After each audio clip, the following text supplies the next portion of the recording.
there is work that needs to be done beyond knowing what you are going through. There's a lot of work that is required in understanding how to actually change the patterns of your life that are making your life difficult. And a part of that is also accepting that a lot of life is uncertain. And that is the existential perspective of it, that a lot of life is uncertain. There are things you'll never get answers to. And you have to look inwards to find out what are you willing to live with? What kind of a life are you willing to create so that you do not continue suffering over things that you cannot control? So the issue I wanted to discuss today, because we have you, Jennifer, and if I'm not mistaken, you're a psychologist in Kenya primarily. Okay. And I was reviewing a lot of your YouTube videos, and the common theme I was seeing throughout the videos is something that I think we can all relate to. But specifically, me being here in Nairobi, I can understand it a little bit more from, I want to say, an experiential level. And my wife is also from Kenya, so I think that gives me a little bit more clarity. And that's stigma mental health, stigma in Africa, broadly speaking. You can say there's stigma everywhere, but I want to say that the beliefs here are a little bit more profound and less talked about, because the knowledge and the awareness of such a thing is either vilified or just it's left for in a ignorance type of place. So, would you agree with that? Yes, 100% I would agree that stigma is a big part of the conversation about mental health in our country and in our continent in general, because you need to understand the history with mental health in our country and in Africa. In the past, when anybody was struggling with any mental illness or mental health issue, the first thing that everybody will assume is that that family is cursed, or that person is cursed. There's an evil spirit. Something has been done by the ancestors or their kinsmen who are not very happy to see their success or very happy to see them prosper. So now they are just getting back at them for that. So witchcraft was seen as a major cause of mental illness. And so if you came out and said, I am having difficulty with my mental health, then of course people would automatically assume that there's something wrong with you and your family, and they don't want to associate with you because you might pass it on to them. They don't want to get married to you or the people from your family, because that family usually has mental health issues, and that is related to spirituality, etc., etc. So of course, when you come out with a mental illness or a mental health issue, people automatically assume that, and that's where the stigma comes in mostly.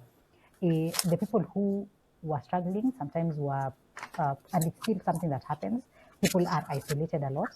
So it's like you might find that this person does not get to go outside if it's, let's say it's a very debilitating kind of mental illness.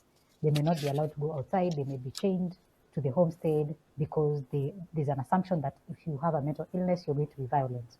And if you're violent, you're going to be a menace to society. So there's a lot of things that come with that. And one of them is just the isolation and the different treatments. So one of the things that which I've seen is, of course, now the fact that people are speaking about mental health a little bit more in our country and in our continent. I am a psychologist. I've studied psychology from undergrad all the way to this point, my master's and etc. And there's a lot more people talking about mental health now than there was 10 years ago. And something specific about Nairobi is that there's one main mental health hospital. That's what I'm going to call it. It's the Mathari National Teaching and Referral Hospital. So that's the place where, when you have any mental health related issue, that's the first stop. So in Kenya, when you say that you are in Mathari for anything, remember it's a hospital that has other services, not just mental health services. So the moment you say that you went to Mathari, before you explain that you went for other things like dental care or an X-ray or whatever other service, automatically people assume that you are the Moenda term is wazi. a mad person. Yes, mwenda wazimu. Moenda wazimu. Yeah. Exactly. So they assume you're mwenda wazimu. Nobody wants to be called mwenda wazimu, because if you are mwenda wazimu, then there's a lot of problems with you and your family. This is never just an individual issue. It is associated with you and your family. So nobody wants to say that they were in Mathari Hospital for whatever reason. And Okay. that now contributes to the stigma. That makes it difficult to speak out when you are struggling with mental health issues. What do you think? What would be a reason for speaking out, and what would you say? Why would they go over there? Like, what is the main issue you think you see or you do actually see to lead them to go to that mental institution? It's many things. It's a whole hospital that has a variety of services, starting with rehab. It has a rehab that is very affordable than most private Yeah, but I'm rehabs. saying, like, what is the issue? Are you speaking of depression? Are you speaking of bipolar? Are you speaking of just All of broadly them. speaking somebody who loses it? All of them, all of them. You go to Mathari Hospital for all manner of mental illnesses. That's the first place that you stop at. Depression, anxiety, schizophrenia, bipolar, borderline personality disorder, anybody who seems to be um, a menace to society, somebody who seems to have lost it. The first thing that people say is take this person to Mathari, because that's where the best psychiatrists are. That's where you go to practice. That's where I did my attachment when I was in my undergrad. That's the first place you think of when you think about mental health in Kenya. Okay. Well, I Yeah. don't want to speak too much on his behalf, but I think Glenn got a Yeah, lot to say about that. yeah, and a good question for me to ask you, Jennifer, because here in the United States, we differentiate between mental health and mental illness, and they're very, though they're related, but they have distinct concepts. So is it the same way that you practice over there, distinguishing the difference between mental health and mental illness? And here in the States, mental health would refer to our emotional or psychological and social well being that affects how we think, how we feel, and act. All right. So it's kind of crucial in every stage of our lives, mental health is. Whereas here, we look at mental illness as it refers to diagnosed disorders that hinders mental and emotional health. So it's important to kind of nurture mental health and seek help when encountering mental illness. Because like I deal with mental health predominantly, even though most of my clients may come with a diagnosis of mental illness, but it's mostly misdiagnosed in a lot of ways. So if I deal with the mental health perspective and I see that as bringing the solutions, then that person who may have been diagnosed, let's say, with, schizophrenia or bipolar disorder and those things, which are mental illnesses.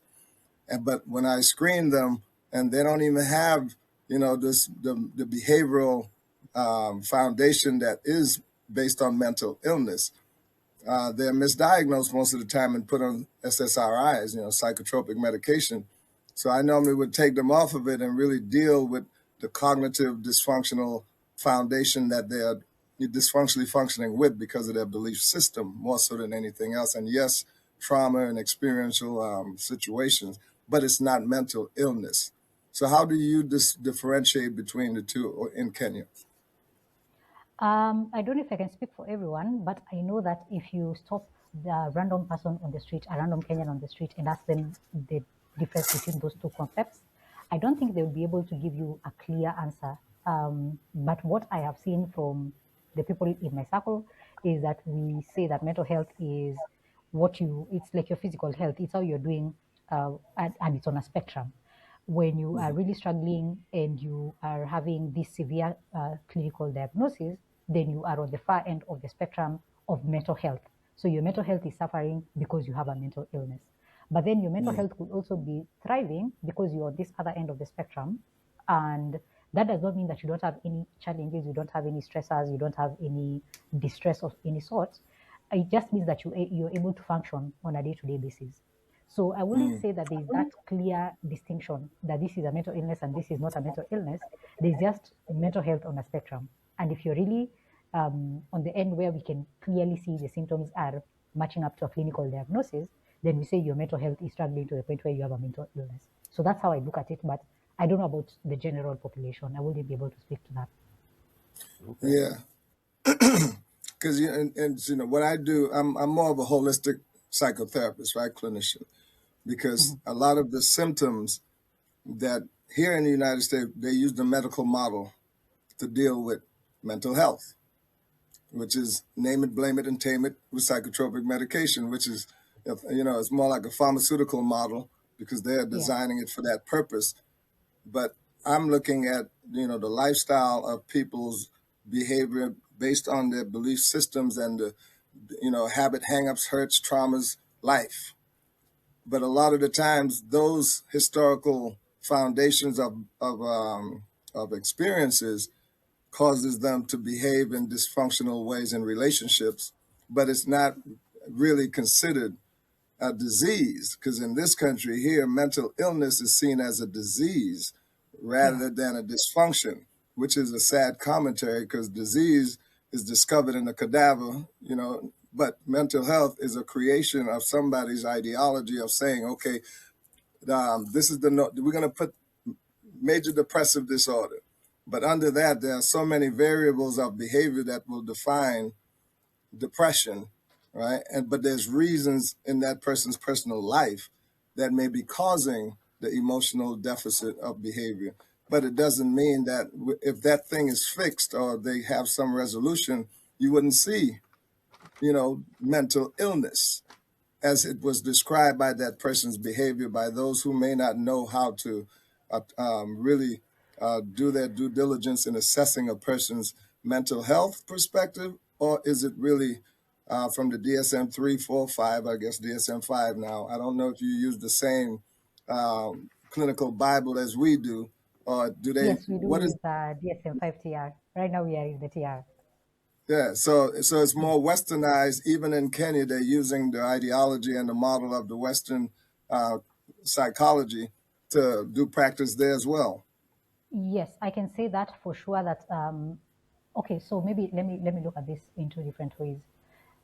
First of all, it depends on the kind of training that the individual has received, the professional has received. So I'll give you an example.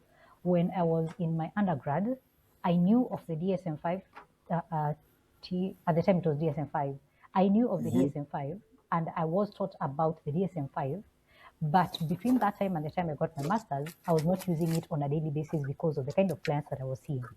I was not seeing clients who were clinically depressed. I could, but some clients who, let's say, are grieving or they are Yeah, having kind of stressors in life that are making it difficult for them to function, work stress, things of that nature, right, things you cannot diagnose using the DSM.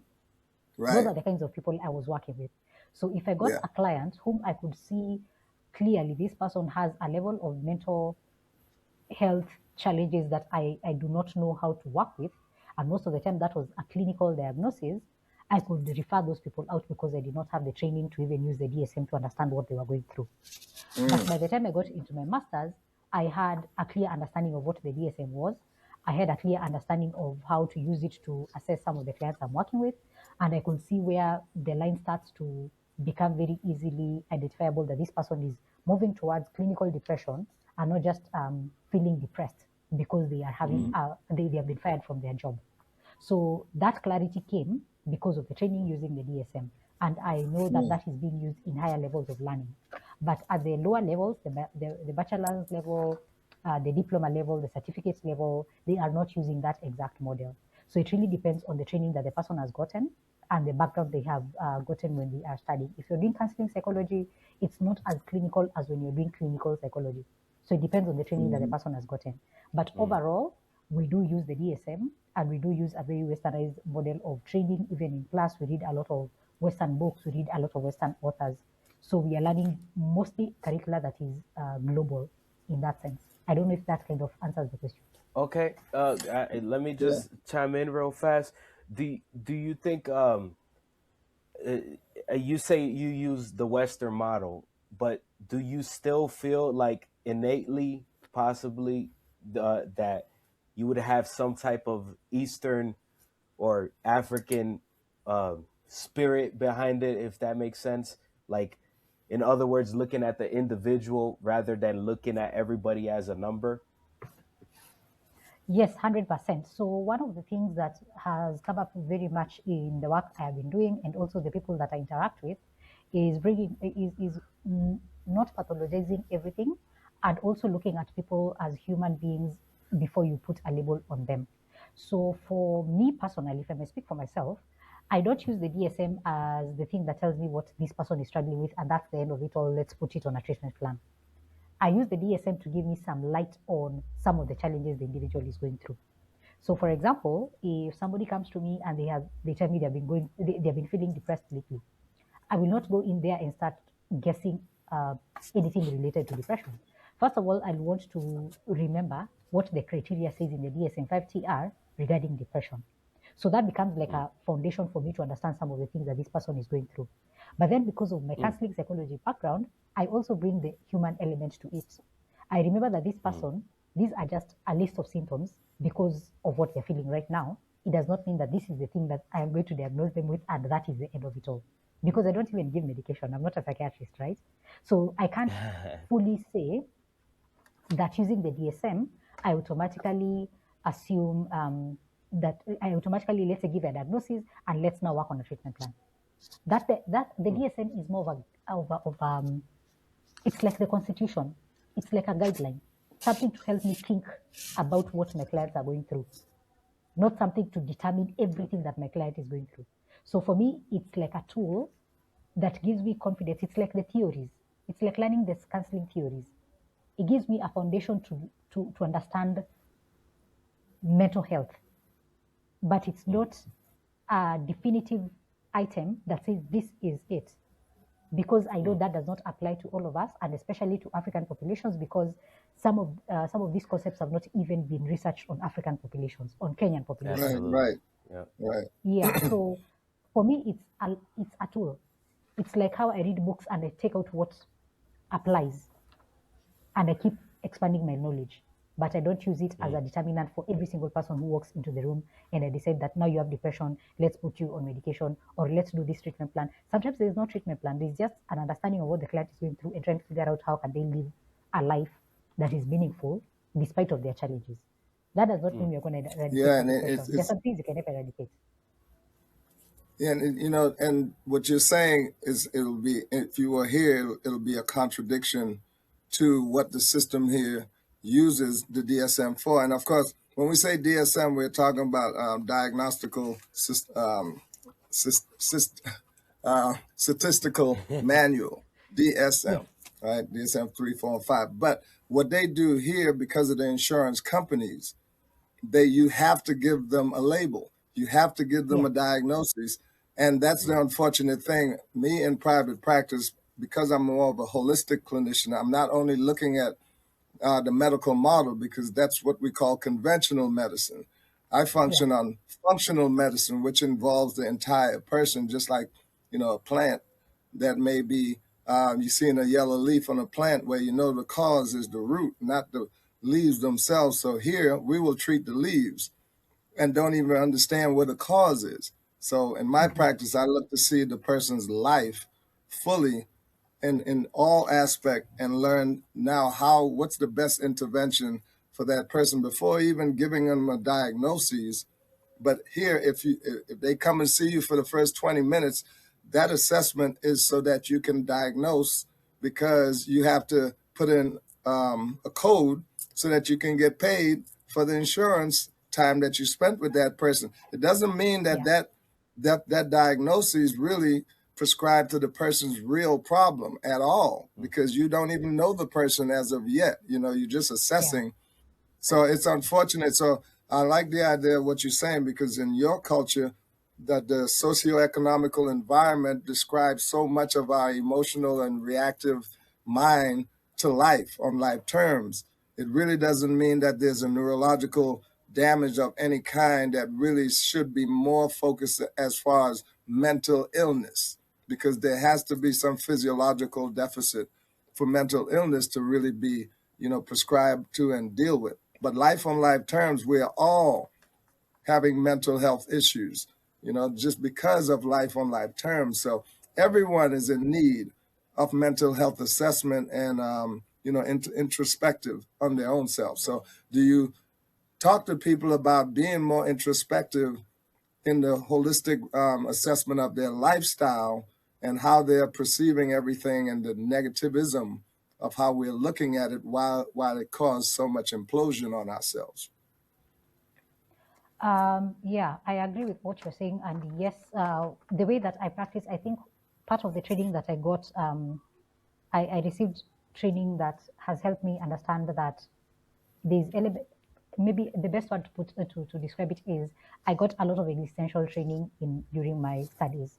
So existential therapy training and approaching things from a humanistic perspective. And for those who are listening and they know anything about psychology, they know that means unconditional positive regard, empathy, genuineness, curiosity, relating to another human being as a human being. So the moment I get into the therapy room, I am encouraging the client, first of all, to remember that I am not going to give them answers to their life because I am not the expert of their life. They are. And beyond that, there is work that needs to be done beyond knowing what you are going through. There's a lot of work that is required in understanding how to actually change the patterns of your life that are making your life difficult. And a part of that is also accepting that a lot of life is uncertain. And that is the existential perspective of it, that a lot of life is uncertain. There are things you'll never get answers to. And you have to look inwards to find out what are you willing to live with? What kind of a life are you willing to create so that you do not continue suffering over things that you cannot control?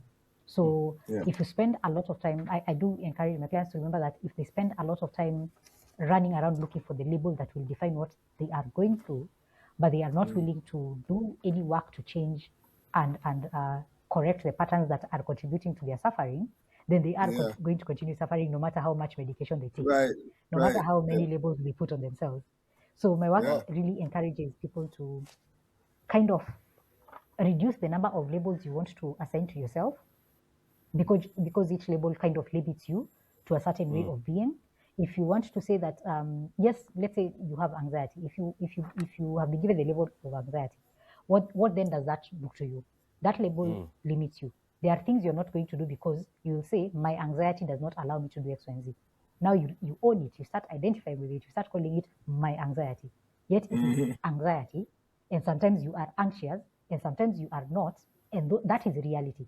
So the moment you focus on it's my anxiety and I am an anxious person, then you automatically eliminate other aspects of yourself. And we are multidimensional. So I encourage my clients to think about the labels and the identities they are seeking, to confirm that those identities are actually uplifting, not identities that limit them to a very narrow way of being, because that then makes it difficult for them to live a meaningful life. I got just a little bit of, I'm not going to say pushback because it's not necessarily my specific opinion, but I will give the argument that I've heard people say the label gave me relief because I knew something was wrong. I just didn't know if I was overanalyzing myself, and being that same introspection was used in the wrong way because I'm being extra critical of myself. I was pressuring myself, and maybe society was pressuring me. Maybe my parents were pressuring me. Maybe my religion was pressuring me. So in a sense, is this normal what I'm going through? Or is it something else that is going wrong? And if I identify that label, then is that label who I am, or is it just a part of something that's going on with me at this current moment and I need to break out of it? So I think it's a matter of perspective, and then training people to view a label, even if they do get a label, because we gotta, live with life on life's terms, like Glenn said. So if you go to see a psychologist, they may not have the training that you have. They may not think the way Glenn thinks. So if they're going to give me the label, I might as well take that and use it to my advantage so I can, make a positive come out of a, let's say, negative label.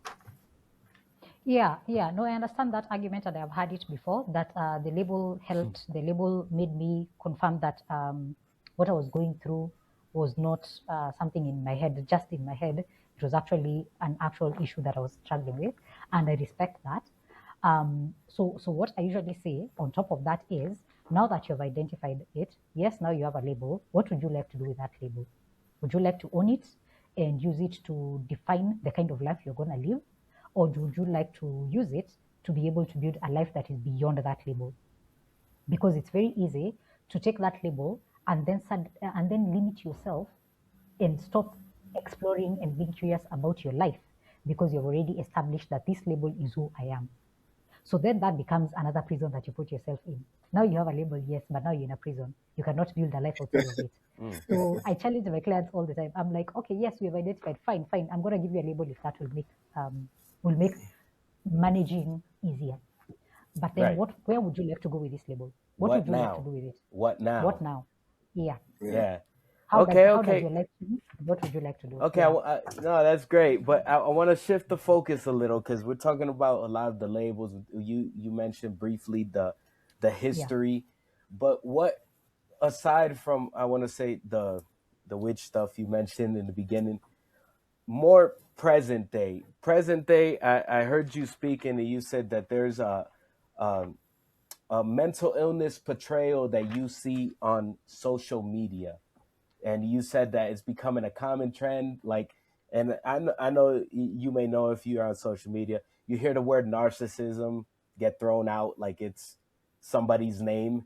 You hear anxiety all the time. You hear I'm depressed so much, and not only is it being portrayed, it's being monetized, and it's not what it is. It's it's a facade of what we think is going on.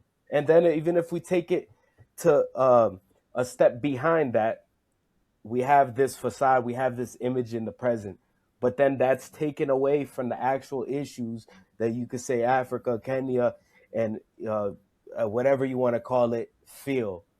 Because there is some actual issues that come from history that could be physiological, which goes to the holistic approach of psychological and even physical. They all work together. So, what are the real issues that are being overlooked by those portrayals we see on TikTok and et cetera, et cetera? I don't know what the best way to answer this question is, but I can say that first of all, something that I've seen is people trying to use mental health and mental illnesses and mental health issues in general as something to get some kind of sympathy or leverage out of the internet, just to seem as there's a kind of aesthetic that comes with having mental health issues, to say, yeah, I'm anxious, yeah, I'm usually depressed. So if you see me going quiet, just know that I am depressed. But then there's it's like a trend. It's like there's a way that I have seen people try to make it seem like it's fashionable. Fashionable is the right Yeah. word. It's like it's fashionable to be depressed. It's fashionable to be anxious. Like, are you not anxious? Are you not? Do you not go to therapy? Even going to therapy is fashionable. Like people are just like, yeah, I go to therapy, and then I'm like, you're like, okay, I don't think it's supposed to be a fashion trend. It's I don't see people who go to hospital to get their ARVs because they are HIV positive going out there and being like, you don't go to get ARVs. How come you don't get ARVs? I go to ARVs. It's not a trend. It's an illness. And I don't know when it became fashionable to be mentally ill. And it's not all mental illnesses. If you look at it, it's not all mental illnesses that people want to be fashionable about. It's things like OCD, ADHD, autism, spectrum disorder, depression, but not all depressions. There's specific ones that are fashionable. Anxiety, but not all anxieties. There's the fashionable one, the social anxiety. I have social anxiety disorder. I don't like being around people. And Yeah, I'm like, that's not they're just social anxiety introverted. disorder. Yeah, and it's okay for you to not want to be around people, but it's not a disorder. If you meet somebody who has social anxiety disorder, I promise you, you will not want it. If you meet somebody who actually has OCD, I promise you, it is something you will not want because of how debilitating it is, how paralyzing it can be, how much it impairs functioning in an individual, how much it makes it difficult for you to actually do the things that help you live a meaningful life. So I think because of how it has become just popular to own these labels, mental health conversations have been diluted. So people who are actually struggling find it difficult to even share that they're struggling because they're like, I will if I share my struggle and the way I experience this disorder, then people will first of all look at it and be like, but it doesn't look like the one that we know, the one you've seen on social media. So maybe you're exaggerating, or maybe you're pretending, or you're acting like you are better than, or like you're struggling more. So it doesn't look like what we have been fed that it should look like. But in reality, depression, anxiety, all these disorders are not fashion statements. They are not cute, they are not fickle. They are actual disorders that affect real people and make it difficult for them to live their lives. So that is the portrayal I have seen, because now there are people who even use it to be influencers and to start selling products and to start telling you this product helped me, you should use it. And then now they start pushing pills and things towards the audience just because they feel that it's fashionable. So that I find that to be very disturbing, that we have swung from not talking about mental health to now talking about it so much that you have normalized nonsense instead of normalizing mental health. Now we have just normalized just the nonsense that comes with it. Were you aware of that, Glenn? Well, you know how I do. I never follow the conventional model because it's not. It makes no sense. It's pseudoscience. No, but I'm saying, were you aware that there's a lot of people on social media, because I know you're not really on social media much, that now it's the cool thing. Now it's the thing you want to tattoo on your body, depression, anxiety on this side. Did you know that was a trend? Yeah, but that's what we've been taught. So the public have been taught this by very strategic people to make it seem as a disease. Even you hear the word used, disease, for mental illness and mental health. Mental health or mental illness is not a disease. If you have the disease, that means it's been discovered in a cadaver by those who have to look into a dead body and discover diseases. Mental health is literally created in the sense of the dynamic of how we labor it. Like you're saying, it's not the label we're treating. We're treating a person's holistic experience in life from all types of adversities and traumas and different things. So I see the public out there, even in social media, have been infused with a definition of mental illness or mental health as something to really apply to their personality. And your behavior and your personality is two different I'll give you a lot of pushback, and we spoke about this before, but there is a reality that we have to deal with as it comes, and there's no way. You may not want to label it a disease, an illness, etc., but there is a reality that we got to go through, and which it was the question before the initial question I just said, and it's something that's often overlooked, and I want to say history broadly speaking. And I'm not talking about just my mother. I'm not talking about just my mother's mother. I'm talking way back. There's been so much trauma embedded in our DNA for so many years. Can we get over it? Absolutely, of course. But there is an actual reality of that trauma that's manifested and shows up every single day. And there's no way we can overlook it and say, oh, well, I mean, this autism, it's not real. And it's like, no, it's real.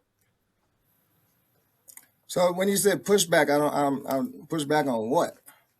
Pushback on the whole disease, and you got to open up the body and the cadaver. That's what I'm talking about, because we don't need to open up a body to know. There's plenty of brain scans that will tell you what somebody has nowadays. It may not be available for everybody, but it's available. I don't specialize in that part, but what I'm saying to you is one who have to deal with departmentalizing the medical and the psychological. There is an extreme difference. For instance, most of the medical disorders literally can be have an effect with mental diagnosis. A lot of the medical, for instance, if somebody has thyroidism, like for my clients, I don't see them until I tell them go get a medical examination so we can rule out any underlying medical issues, because a lot of the symptoms that we are experiencing physiologically can come from a medical disposition that they have not discovered, such as thyroidism, which you will have bipolarism, behavioral symptoms, but that doesn't take care of the medical situation. So if you take a person who comes to a psychologist and their focus is only on psychology and intervention rather than the physiological necessity for medical intervention, which is supposed to be a prerequisite. Before we treat a client in psychology, we got to make sure physiologically, medically, that they don't have an underlying disposition that may be putting out those symptoms as anxiety and depression and certain things like that. So there's a huge problem, even in this country, where in the psychology realm, we're just focusing on symptoms rather than making sure the medical and psychological is bridged in our assessment to make sure that we're not overlooking something that that person may be. Like, for instance, you know how I always tell people, if you are nutritionally deficient of micronutrients, a lot of the symptoms you're having is because of a poor diet. And you will see anxiety, you will see depression, you will see all these things. So there's a correlation between mental illness, mental health, and nutrition even. So you can't just look at it in one, specific. You have to be holistically involved in assessing that client before you even start treating them for anything. So we have All to right, rule out the I'll medical. take that. I just got to point it out there because I know it can't be one or the other, which goes to the next thing that I wanted to talk Yeah. about, and I wanted to get Jennifer's opinion to see if it's a reality that I see. I know Glenn has met many Africans, and you could say the broader African world, you could say, and otherwise in the United States, and they have this thing that I marked it. I don't know if this is exactly what it's called, instant success pressure. Uh, so instant success pressure, where they feel they have so much pressure to be successful, and they have to do it so rapidly and so efficiently that there is no gray area. So, for example, you will have, let's say, a Nigerian family go the second they step foot in the United States, they're like, I am going to become a neurosurgeon. And yes, that is a great expectation, but the reality is that it puts an immense amount of pressure that may lead to issues. Because what if they don't meet those expectations? And I know from being here, at least for the most part, from what I've seen, the expectations of Kenny are relatively high. So how do you discern you're going to be a doctor, and you know what? Like, let's try to figure out a place where you'll be successful in your own right elsewhere, and it can't be one or the other. It got to be a gray area. That's how I see it. Interesting. I don't know if I have met instant success pressure. I don't think I've seen it. Um, I don't think I have seen anybody with that experience. What I know I have seen is people wanting to succeed so bad that they are willing to do anything, even when it is sometimes detrimental to their own health. And it's not because they are greedy or they are people who can't be satisfied, people who don't have contentment. I don't think that's the issue. I think the issue is that what drives this desire for success so badly is mostly because of the pressure that comes from family. And it's not that the family is pressuring you, it's the situation you're seeing in the family, and you're thinking, I need to succeed so that I can get my family out of this situation, or at least I can leave this family situation. Because, especially for people who grew up in poverty or people who grew up in an economic situation that was not very good, not necessarily below the poverty line, but just an economic situation that you look at and you're like, no, and maybe also for people who have migrated from the rural areas to the urban areas, and they are seeing how the people in the urban areas live. So now they get the pressure to upgrade and look like everybody else. So, for example, if they notice that other people are living in a certain neighborhood that looks much better than the neighborhood they came from, they want to upgrade themselves and get there as well. So they're willing to do whatever it takes. Sometimes it leads to burnout. Sometimes it leads to doing things that you don't want to do. Sometimes putting yourself in situations that are not healthy for you, just to kind of upgrade. And that is something that I have seen, that people want to really raise the bar of living, the status of living that they are on, because Nairobi is a very competitive city, and people are upgrading every day. If you've driven around Nairobi, you have seen the cars on the roads. If you are a person that is tempted by that, you are going to want all that for yourself and for the people around you. So people have that pressure, the pressure to just upgrade as soon as possible and willing to do whatever it takes. And that's why I think you might hear that people say that Nairobi, and I think Kenya was put on the list for financial crimes, something last year. It was on the list of top countries with financial crimes, something. Don't quote me, but I know it's there, and I saw it. I saw a poster about it. So um, there's that desire for making money because Nairobi is cutthroat. Nairobi requires you to survive. Nairobi is called the concrete jungle because you just have to find a way to survive. And so there's a lot of pressure for that. Do you think that could, I guess, be shown and displayed and manifested in people? So that same pressure makes people go. I forgot the name again, but Mendawanda, or makes Mwenda them Wazimu. exactly No, makes them yeah, seem that way when obviously they're not. They're just in an environment where they gotta hustle, like you say. You're trying to make it cutthroat. yeah. I wouldn't say Mwenda Wazimu per se, because Mwenda Wazimu is basically the local term that people use on the streets to describe schizophrenia, which is a serious clinical mental illness. You can't even see it on the local people, just the regular person walking down the street. But I would say that the stresses, the depression, and the anxiety, you can see them coming from that kind of pressure. Because if I am constantly being exposed to my colleagues at work who are doing so much better than me, or I am seeing my friends that I went to high school with, I am seeing them posting on Instagram, on Facebook. Nobody uses Facebook. On Instagram, that they have bought a car, they have gone to vacation in Mombasa or Diani, they are going to Dubai. I am seeing these people that I went to high school with in the same village back home, and suddenly they came to Nairobi and they made it. Why am I not making it? What is it I'm not doing correctly? What is it I am not? What is it I'm not trying? I thought I went to campus like everybody else. How come? And there's a lot of educated people in Nairobi, by the way. Education in Nairobi is very, very high. People go to university. Young people are getting educated. So you find that if you're looking at your education, you went to campus with so many people, and they are making it, and you're not making it. And by making it, I'm not saying that you can't afford to put a roof over your head. I'm saying you've not bought the latest designer something, and you've not gotten a money bouquet for Valentine's or whatever celebration. You've not bought the latest shoes, you know. Yeah, If you're where do not doing those that for yourself, expectations come from? It just comes from the society at hand, or yeah, that, and also just the global, the global sense of it all. Remember, Nairobi, we not Nairobi, but Kenya does look a lot to America for cultural related identities. So like we listen to a lot, we watch a lot of shows from America. And I mean, America has an influence everywhere, right? But Kenya, we absorb a lot from America. We read a lot of novels from America. We read, if you go to the streets and you look at the booksellers who sell books on the streets, 99.9% of the books on the streets, the ones that are going for 100 Kenya shillings, are books that are from America, and they are books written by Americans. It's not just a random book from the UK or a random book from Australia. It's mostly American content.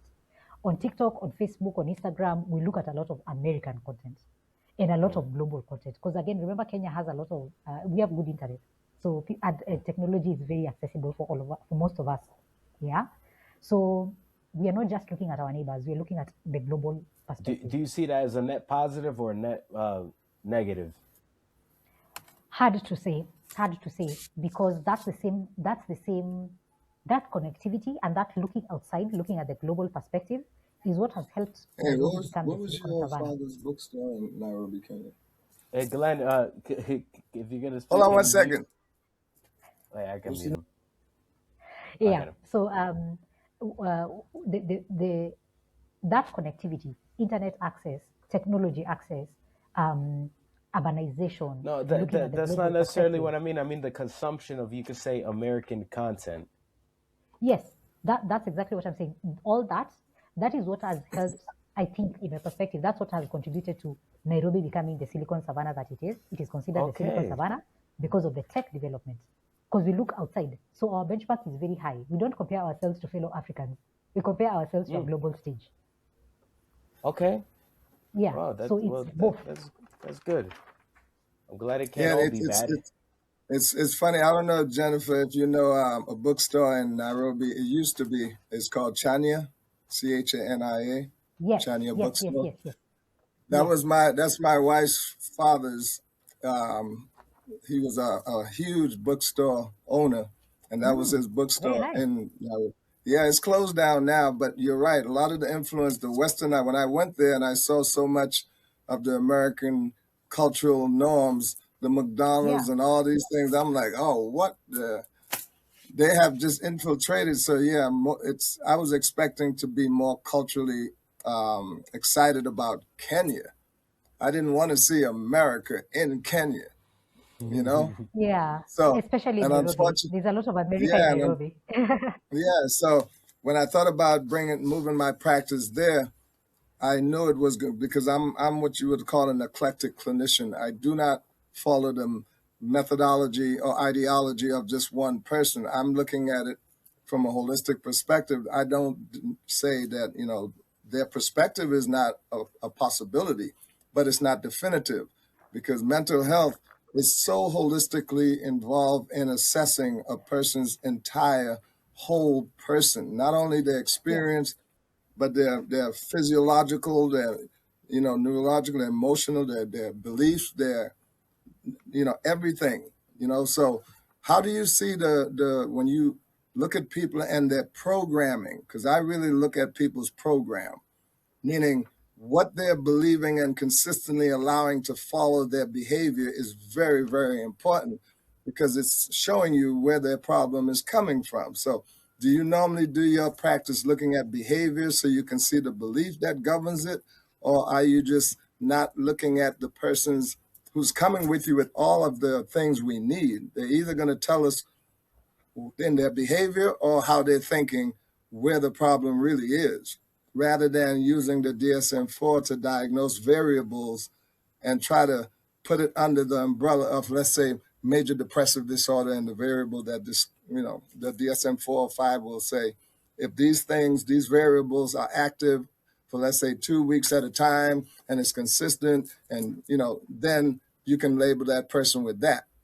But that has nothing really to do with the reality of that person's life and the fullness of why they're having these episodes or periodic behavioral deficits. It may be so much way off the DSM-4 or 5, the DSM, compared to what that person really needs to help them to be much more stable in how they function in everyday socioeconomical life with the relationships that they have. So, do you focus on that more so than trying to use the westernized model that has been brought to Kenya and say this is what psychology is? I would say that I use both because I have found that when I use both, I feel more confident in the work that I am doing.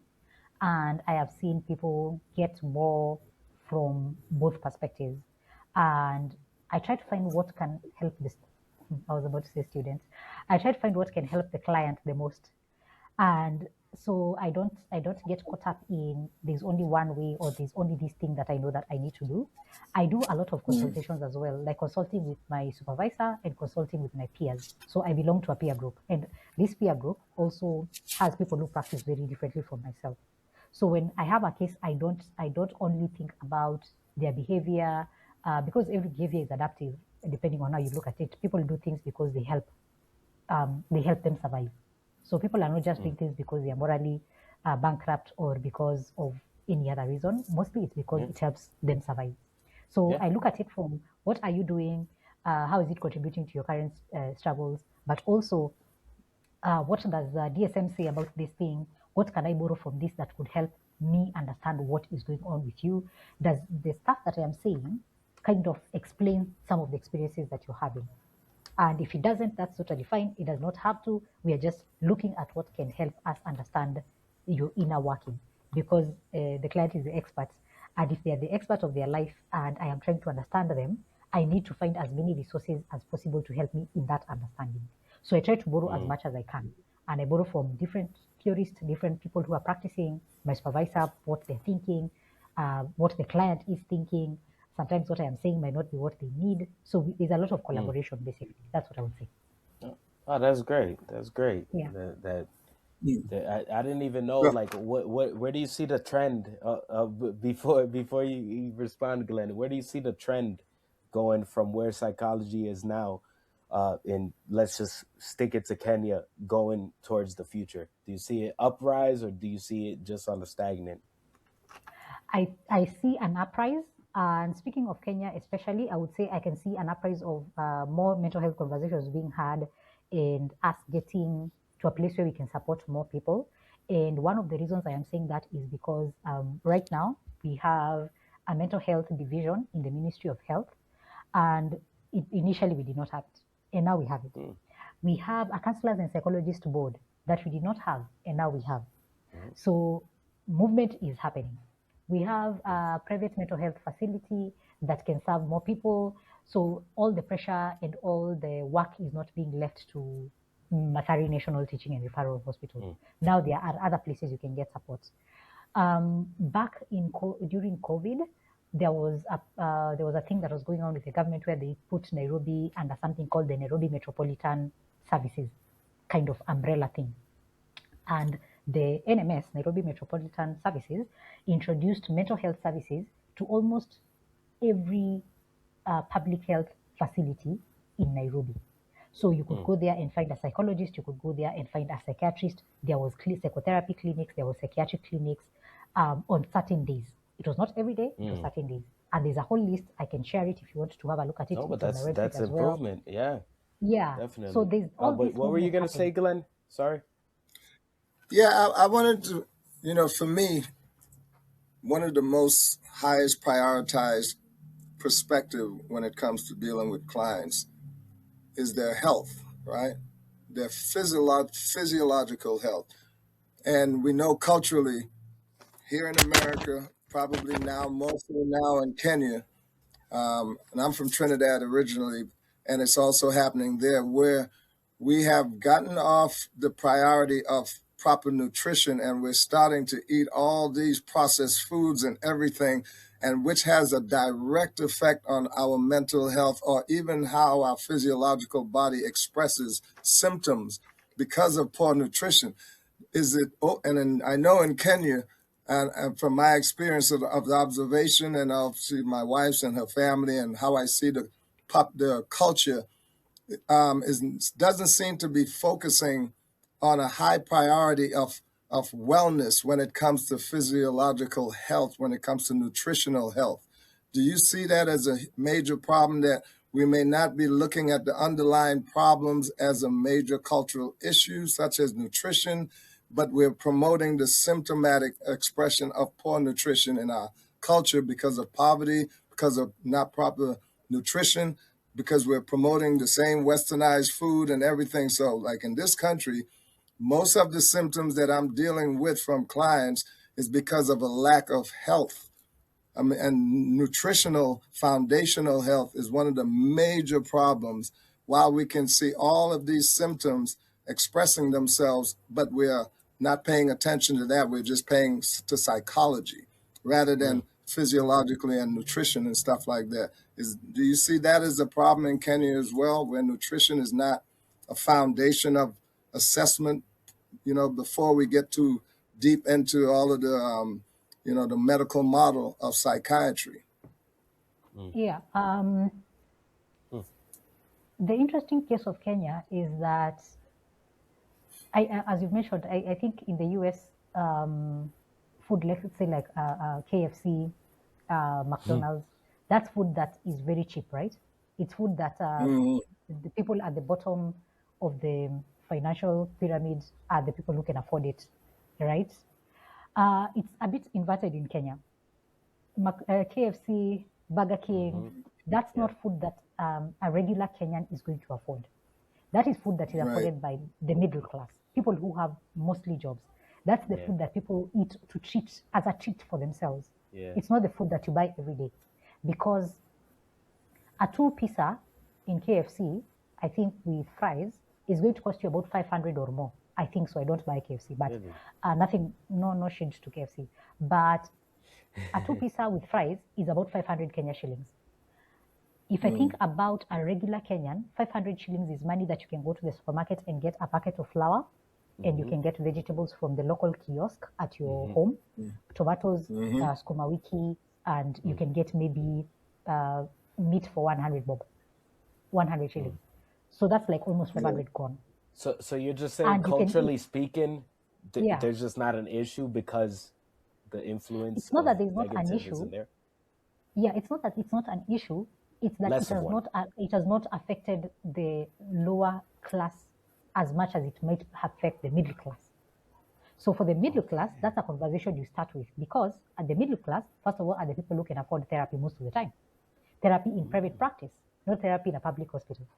Therapy in a public hospital, most people can afford because it's like 500 or less. But the middle class who are paying 4,000, 5,000, 6,000 for a therapy session are the people who are going to be able to afford KFC on a regular basis for it to be a problem. So there's that And situation. yeah, and it's not when I was talking about nutrition, not just on particular type like processed food, but just in general. Like for instance, I try to tell my clients you have to have a robust desire to be not only eating right, sleeping right, hydration, exercise, all of those things that is a natural it's a necessity for the body's well-being. And most cultures, even here in the United States, and I know in Kenya too, it's not a priority to promote those things. And what we call preventive medicine is really what I try to promote, rather than get ahead of it, rather than just treating symptoms. But there's a lifestyle that doesn't matter if you don't change that foundational lifestyle, then you will never get a control with a lot of the symptomatic intervention that we deal with. So most folks are not looking at their lifestyle as a major issue why they're exhibiting all of these symptoms.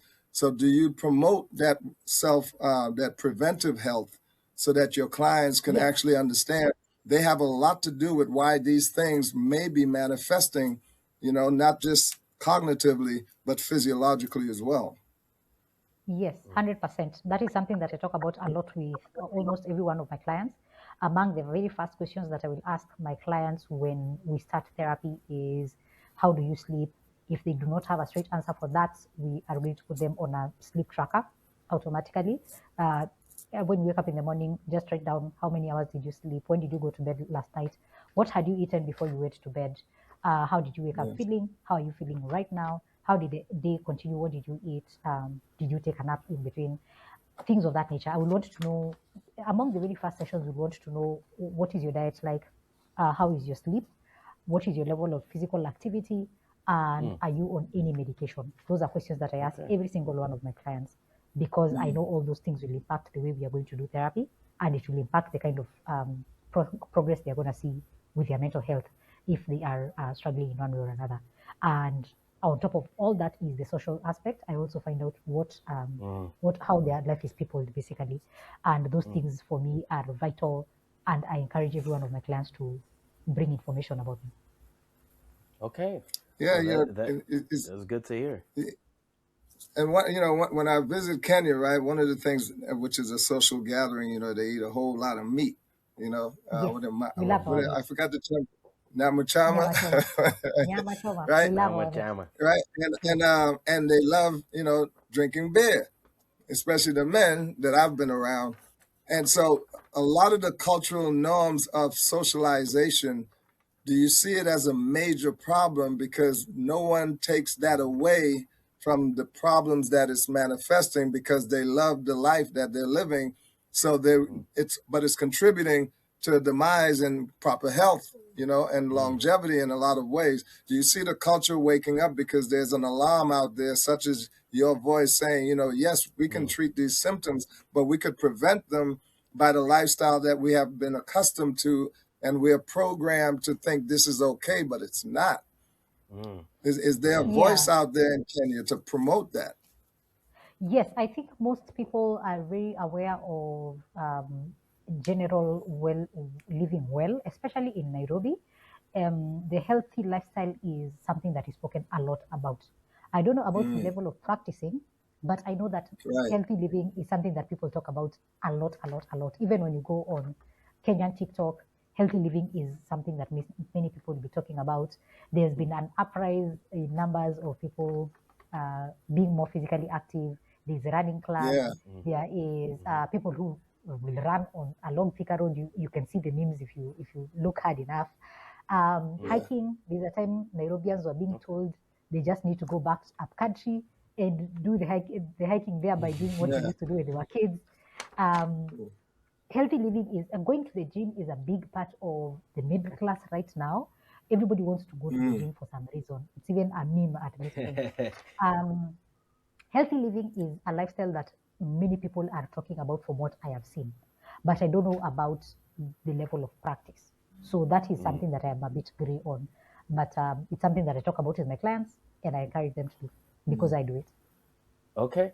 Well, Yeah. I Yeah. mean, I just want to cut in just because I don't want to keep you too long, and I wanted to just one more thing just to cap on cap off at is I wanted to know go back into the family because we talked about a little bit about that pressure that you said happens a lot internally from the family, and there's Yeah. something that doesn't get discussed too often, and I think that's the development of the child within the home.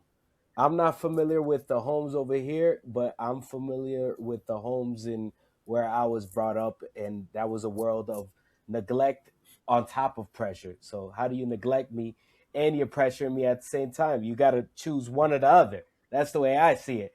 But is that pressure, does it manifest to in a negative way where it causes issues for the child?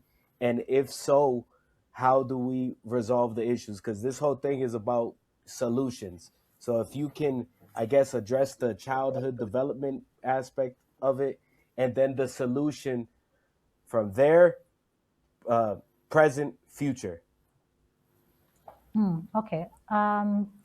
I think the pressures that come, especially within the family setting and especially in childhood, are academic performance for sure, because academic performance is seen to be the thing that will get you out of the poverty or out of the difficult situation you're in. So that now when you do your exams, you pass your exams, you go to campus, you study, you get a first class, you will get a good job. And with a good job, you'll get good money and be able to get the family out of poverty and help your brothers and sisters who come after you. So that's kind of how the pressure kind of progresses. And for the people who have not been able to hit those milestones, let's say you went to campus, yes, and you got that first class, but you didn't get the job. Then now it feels like you're a disappointment to your family members because they're looking up to you. They invested all this money in putting you through university, and now you are not able to pull them out. You're not able to support them. You're not able to make the situation much better. So that, of course, then makes the relationships very much strained between parents and children, especially the children who are not doing very well. But again, this is this goes. It depends on the family, depends on the situation they're in. Some family kind of band together in that season, and they're like, "We're going to be with you. We're going to try our best. Come back home." By home, I mean most probably up country. Come back home. Uh, Come and do what we do. Go to the farm, watch over the cattle. Let's build a small life and continue living as we did. Others will put pressure and be like, you have to find a way, you have to find a way because you're the only hope that we have. So it can go either direction. So I think one of the solutions is extending a little bit more grace to especially the kids that are being expected to pull the families out of the poverty, because most of the time they are trying. They are really, really trying. And if you have been to Nairobi, as I was said, it's a hustle culture. You have to hustle and hustle and hustle. So most of the time they are not just sitting and waiting for manna to fall from heaven. They are really trying. So we need to extend more grace. We need to be more patient. And for the people who are trying, you need to try as much as you can, but also don't burn yourself out just because you're trying. It never ends well. So there's a lot of grace from both angles. You give yourself grace, you do your best, but also the people that you are supporting, they give you grace. They extend themselves as much as they can. And then you all band together. Let's not leave it to that one individual to be the source of support for the family. Let every family member pull their weight so that you grow together. It's not one person's job to pull you out of poverty. So where would you, safe space, help me in my mission to pull them out, assuming that there's also grace? How can you help me get out of this situation? How can you guide me to the right path? Because you can't do any of the work for me. I got to do it myself. I don't know how I will do it because I think it will depend on the situation and the individual. So whatever your current struggle is, how does it manifest for you is where we would start. And what do you want to change? What are you willing to live with? What are you willing to change? And where do you want to start? Then how can you build a roadmap because you're the one who's going to implement those steps? Does it mean that maybe get the smallest job that you can and use what you can, a little bit of it to invest in yourself and a little bit of it to chip into the family situation? Becoming a little bit more financially aware, becoming a little bit more curious, trying to apply for jobs outside. If you're applying for jobs, apply for jobs outside of your range, outside of your country, in a different kind of environment, building up your skills. Technology is now very much available, extending your skills beyond what you learned in school, and then trying to see how can I live my life in such a way that I can balance both sides. That is how I would look at it. Okay, no, that's great. Yeah. And I'm pretty sure Glenn got a lot to say about that because that's where talks a lot about goals. You got to have a goal on what you want to do. So you would assess the person's goal and then just take it from there and lead them to the best appropriate or route Yeah. to get to the next level. I'll let you But get I the have a last word, question. Glenn. Yeah, I have a question for you because I wanted to find out since the economy in Nairobi and Kenya as a whole have shifted. It was growing fast for a while, and then it shrank, and it's being recovered. When I was there, I think it's 2011. But my question, pretty much, do you see the opportunity for all Kenyans to have access to the psychiatrical interventional realm? Because, like in this country, everybody has access to mental health, even if they don't use it. There's a naturalized uh, insurance environment that allows us to have free mental health. Do they have that in Kenya? Because I'm sure, it might be classes to where those who have, they get those treatment, and those who don't have, there's no advocates for those people, which is the majority of the people. I don't know if you are Kikuyu, if you're a different tribe, and if you're tribal too, have access to things that other tribes don't. So give me a sense of how you see the socioeconomical environment giving access to the people who may really need it but can't get it because there is not an apparatus to cater to them. I'm Yeah. so glad you asked that because that's something I wanted to ask in the beginning. But thank you. Yeah. I don't think, maybe somebody else would say something different, but for me, I don't think that access to mental health in this country is mainly or in any significant way accessible because of a tribe that you come from. It's not along tribal lines. Mental health and healthcare in general, I don't think it is. It cuts across tribal lines. It does not matter where you are as a Kenyan. If you do not have access to it, you do not have access. It does not matter your tribe. What in Kenya I have seen is social economic status is a bigger divider among us than tribalism is, in my opinion. Yeah. Class is a bigger divider among us Right. than tribe. And the other part of it is Mm. we might want as many people as possible to access mental health services in this country. But that's not where our problems start. I think our problems start at, do people in general know that mental health is something to go and seek support for? So the education part of it. There are people who don't know what depression is. There are people who do not know what a psychologist is. There are people who have never met a psychiatrist in their entire life and they don't know what that is. So when you Right. talk about mental health access, first of all, I think one of the main things we need to measure is that it is mostly spoken about in Nairobi. That's the capital city. Psychiatrists, psychologists, they are mostly concentrated in Nairobi and maybe bigger cities like Wow. Kisumu, Mombasa. I would say Yeah. those two, maybe Naivasha, Nakuru. But still, Yeah. it's not something that you will say, the knowledge of it is not something you will say that a majority of Kenyans know about. So it's very possible to live in a bubble, especially Wow. when you go on Twitter or social media. You think that every Nairobian, every Kenyan knows something about mental health. That is not the reality. It's people on Twitter, and they make up a Yeah, and minority. you would think, we have the phone line now that everyone has a phone, and there needs to be some aggressive advertisement promo to just spread that all throughout the country would be nice, because Mm.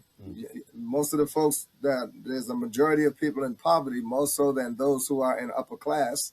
So you would think those people, most of the country, really need to be informed about the access that they probably do need, to be educated about. Are Mm. you one Yeah, who's promoting that type of Yeah. advertisement from your own personal, privatized desire to spread this news throughout Kenya? Because if I come to Kenya, that would be one of the primary thing I would want to do, is to educate I, the I people mean, I could about the chime in right here, need. and the only reason I could chime in is because I reviewed her YouTube, her Instagram. I've seen all the social Mm. platforms, which is the new media now, and you've done a great job in not only promoting yourself but promoting other Kenyans within the country, not just yourself, in a positive way. And that's, I guess, a good way to end, because that's the goal with having this type of dialogue. Obviously, Yeah. people may not listen to all of it. I'll try to clip it up to captivate, the most possible. And if you sell them a nice book cover, they're gonna want to buy the whole book. And then hopefully after that they can, change their brain and then change their life. So yep, yep. That's for yeah, sure. there you go. Shameless plug. Shameless plug. I'll But make all sure you right, get a and copy. yeah, just so everybody knows, Jennifer, I'm not gonna say your last name. Could you say it? It's Chalo, Jennifer Chalo. Chalo? Okay, Jennifer Shallow. Chalo, because I I said it like before, that. but I didn't remember Jennifer Chalo. You can find her at Safe Space Arena, if I'm not mistaken, and that would be on Instagram and YouTube. I don't know if you have anything else you want to plug in, TikTok, etc., etc. Yeah, everywhere: Facebook, Instagram, TikTok, YouTube, Spotify, Apple Podcasts. Uh, You can find anything. If you Google my name or you Google Safe Space Arena, you are going to find anything that is associated with me. You can buy my books. I'm happy to send you a copy and sign it oh, on Amazon directly, okay. or you can just DM me, and that's cool as well. So thank you very When much will you for be kind of back in for. Kenya? I'm sorry. Yeah, no problem, no problem. Glad to have you. When will you be back in Kenya, in Nairobi? I have no idea. I have no idea yet. Okay, well, I'll be here until March, most likely. So, if anything, hopefully something can happen in that sense. We can meet up, because there was so many things I She's wanted to out the say, and country. it's just for the sake of time, I just couldn't do it yet. Yeah. Well, it's a pleasure meeting you. So you're not in Kenya right now. No, No, I am she's in not in Kenya right Rwanda, now. was it Kigali? Yes, I'm in Kigali. I'm in Kigali. Ah, okay. Oh, it's lovely. I was there a couple weeks ago. It was so Where you got amazing. where? Oh, Rwanda. Rwanda, Kigali. Yeah, it Yeah, was. I haven't made that trip It yet. That's one was. of my destinies. So definitely, And it's a I pleasure hope, meeting I you. mean, and no We'll offense, stay in no touch. offense to Kenya, Jennifer, but I hope one day every African country becomes more like Rwanda, and I understand. I and I Woo! totally hope that's understand. not offensive. I like Kenya, but the standard is high with Rwanda. It's been doing well, especially in a short period of time. Hey, you might Yeah, get a yeah, whole I lot of hits understand that. because of Thank you that. very What you much, just guys. I said. really appreciate it. well, well, all right. So I will email you, Jennifer, and Glenn. I'll call you. All So, right, so bro. thank you very much, All Peace. guys. Bye. Take care. Then. All right. right. Bye.